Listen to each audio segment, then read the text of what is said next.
off each other and creating a momentum.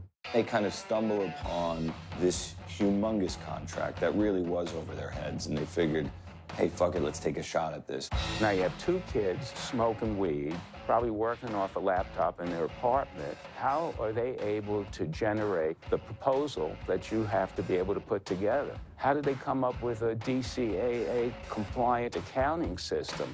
I mean, it staggers the mind to understand how this could happen. They looked at our books, which we did have to build from scratch. Very few people in the industry get to those levels, and the fact that we won, a contract to supply the entire Afghan army for the next 30 years was really crazy.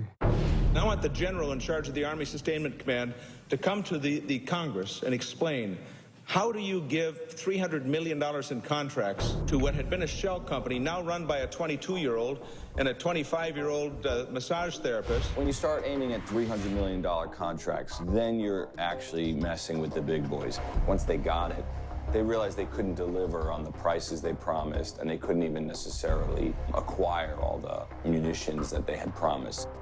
They did mess up. I mean, that would be the best way to say it.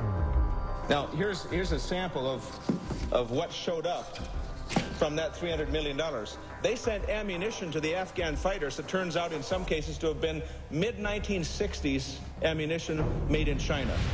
We had an arms embargo against China, so we couldn't use any ammunition that was made in China at the time. These bullets turned out to be made in China, and our guys just said, well, what if we just take them out of the boxes and repackage them? No one will know. They might have even gotten away with it, but it was a big mistake. And the truth of the matter is they were kids. For all their intelligence and all their skill and wiliness and